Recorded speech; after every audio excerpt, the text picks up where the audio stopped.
George King, a citizen who was contacted by an extraterrestrial intelligence from Mars, known to him as Aetherius. It's 2017.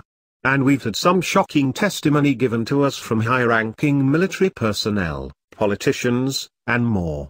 For example, Colonel Ross Didrikson, a high-ranking officer in the Air Force who held special positions at various points in his career dealing with nuclear weapons, the Atomic Energy Commission, and nuclear weapons storage facilities. He passed on in 2007. A long service with the Energy Commission between 1950 to 1958 included contract administration duties at Nevada test sites, Pacific Nuclear Test Area west of Hawaii, nuclear weapon manufacturing and quality assurance in Albuquerque, and inspection of nuclear and non-nuclear facilities throughout the country. Prior to his passing, he provided video testimony revealing that extraterrestrials have been around for a long time, and that they do not approve of our nuclear activities. He also revealed that extraterrestrials have shut down nuclear weapons in flight as well as our attempts to detonate and experiment with them, and he's not the only one to do so. This is a deep subject, and it's important to provide some information that shows that many high-level insiders have, time and time again, testified to the reality of intelligent extraterrestrial visitation.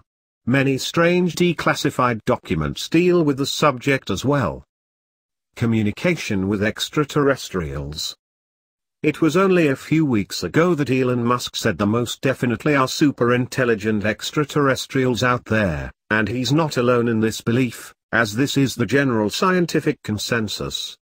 He also said that if they do exist, they're probably already observing us and that we're just not smart enough to realize it. The question has now shifted from "are we alone?" to "are they visiting us now?" Opinions vary widely, but the evidence for their presence is impressive. You can sift through some of the articles published in Exopolitics section to see why we, and many others, feel this way, as the implications of this realization are huge and open up endless philosophical questions. The UFO, extraterrestrial field is ripe with stories and accounts of both physical and telepathic human contact. The example is of George King, an ordinary citizen who was contacted by an extraterrestrial intelligence in 1954, known to him as Aetherius, whom he said was a highly evolved extraterrestrial from Mars, and part of an alliance of several intelligences from other planets. Now, if you think this is impossible given what we know about those planets, well, it turns out we don't know as much as we thought we did. For example, Mars is not the dry arid planet we once thought it to be. NASA scientists recently held a press conference revealing some astonishing facts about extraterrestrial life on Mars. The 1954 interview, and the message being transmuted. The interview, Mars and Venus Speak to Earth, aired shortly after the contact experience, and it was taken seriously by the BBC as well many of its viewers. To think that this person gained national attention so soon after his contact experience is amazing, but we do know that military and intelligence agencies did and do keep tabs on people who supposedly have contact with intelligent extraterrestrials. They have even tried to acquire knowledge from experts in this area. For example, here is an intelligence agency document, dated just a few years before this interview, 1950, inquiring about a letter written by someone with several university degrees and a former university department head and addressed to certain scientists of distinction, to aeronautical and military authorities, and to a number of public officials. On pages 21 and 22, it describes the craft they use, their biological makeup, and more. Keep in mind the document could be discussing one extraterrestrial group out of several that have probably been catalogued by our government. It's long past the time to take these people seriously and hear what they have to say. The synchronicity evident between the millions of contact testimony alone makes this subject worth paying attention to. Also, please keep in mind that this interview was taken during one of the biggest UFO waves in history. After we dropped the A-bomb, they were everywhere, So much so that President Truman made an appearance on live television saying that they discuss this topic at every conference that they've had with the military, that there are always things like that going on, flying saucers, and they've had other things. Before the massive wave of secrecy hit this subject in the late 1950s, it was a popular and common topic of conversation. So what is going to happen now? Further information disclosure, or a continued campaign of secrecy?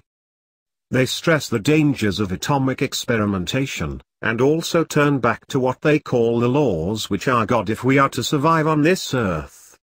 They refer to the laws as laid down by Jesus, and Buddha, Krishna, and other great teachers who came to the earth to lead us throughout the ages. It's interesting that he mentions atomic experimentation.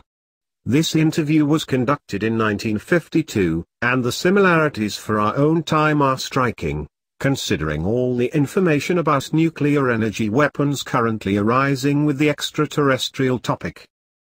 In the interview he goes on to describe physical contact experiences his mother had, as well as how the extraterrestrials shared more information about their concerns with how we treat our environment. They also hint at forthcoming disasters that could occur if we do not change our ways. On the show, he also received some information from extraterrestrial intelligence. Is this a real transmission that's being beamed out to the world via live television?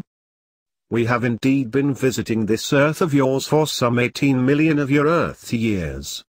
At the moment, Earth, as you call it, faces a certain situation. This situation can be described as rather a dangerous one.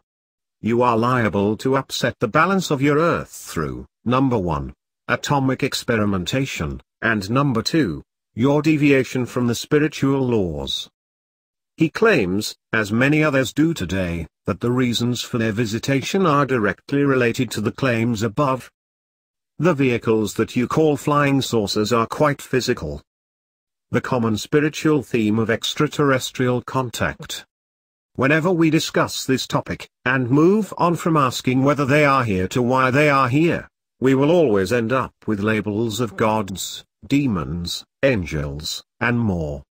Human beings love to categorize and judge things they do not understand, but if we take a step back and look at the evidence objectively, we'll see that the most common theme in contact stories is care for our planet, as well as a spiritual understanding of ourselves and the nature of the universe. This becomes even more acceptable to those of us who research quantum physics and neuroscience, as many aspects of these subjects are catching up to ancient Eastern spiritual philosophies. It's quite interesting, to say the least. This is why, for me personally, I take great interest in the spiritual nature of things, and, when it comes to extraterrestrial contact, there is no better place to realize the spiritual connection from a mainstream perspective than by studying the beliefs of indigenous cultures.